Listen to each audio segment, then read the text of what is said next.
সুপ্রভাত বন্ধুরা, ঈশ্বরের নাম নিয়ে আজকের দিনটা শুরু করলাম। এখন ঘড়ির কাঁটা 6:40। ওই দেখুন, সূর্যি মামা তো আমাদের অনেক আগেই উঠে পড়েছেন। আর ওই যে দূরে পাখিগুলো বসে আছে না, এক ঝাঁক পায়রা, একটু পরেই আমাদের ছাদে চলে আসবে। এই যে দেখুন, একটা একটা আসছে। আসলে শীতের দিন তো, ওদেরও কষ্ট হয়। এই যে দেখছেন, চলুন এবার নিচে যাই, কিছু কাজ করি। দিয়ে দিলাম নুন, হলুদ, লঙ্কা, আদা বাটা, এরপর দেবো ধনে গুঁড়ো, জিরে গুঁড়ো, আর দেবো জল। ভালো করে ফুটে উঠলেই নামিয়ে দেবো। দেখুন, হচ্ছে কষা মাংস। কষা করবো না, একটু অবশ্যই গ্রেভি করবো, ভাত দিয়ে খাওয়া তো। মশলা দিয়ে কষে নিচ্ছি।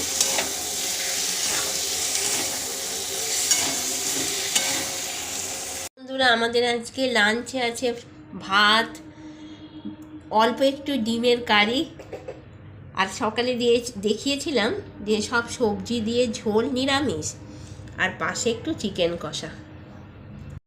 আচ্ছা, আমি দিয়ে দিচ্ছি তেল। এই তেলটা আমি তৈরি করেছি।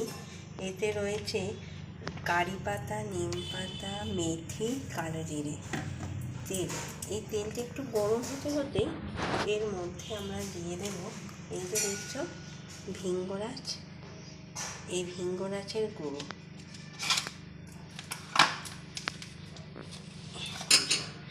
এই ভিঙ্গরাজের গুঁড়োটা দিয়ে দিতে হবে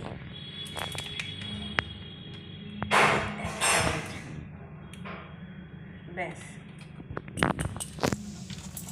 এরপরে আমরা দিয়ে দেব, দেখছো, শিকাকাই।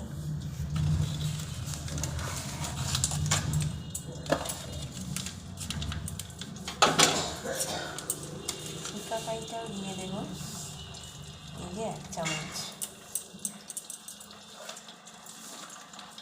এরপর দেব আমলকি,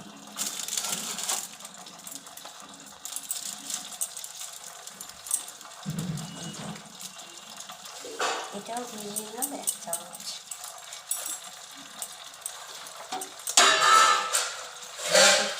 জবা ফুলের গুঁড়ো। তোমাদের কাছে যদি কোনো ভালো জবা ফুল ধুয়ে শুকিয়ে নিয়ে গুঁড়ো করে দিতে পারো, সেটা তো আরও ভালো হয়।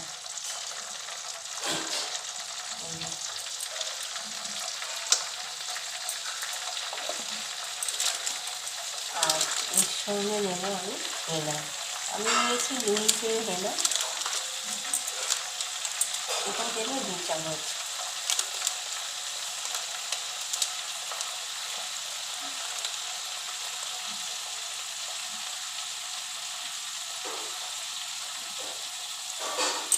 আমার তেলটা একটু কম হয়ে গেছে, সেই জন্য আমি আর একটু তেল দিচ্ছি।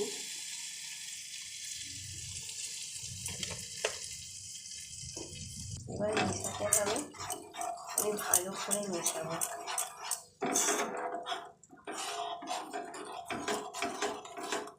দেখছো, এবার ভালো করে এটা ফুটিয়ে ঘন হয়ে আসবে যখন,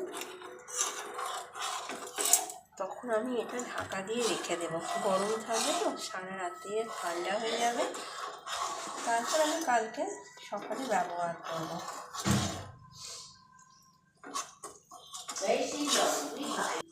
তেলটা দেখো ফুটছে।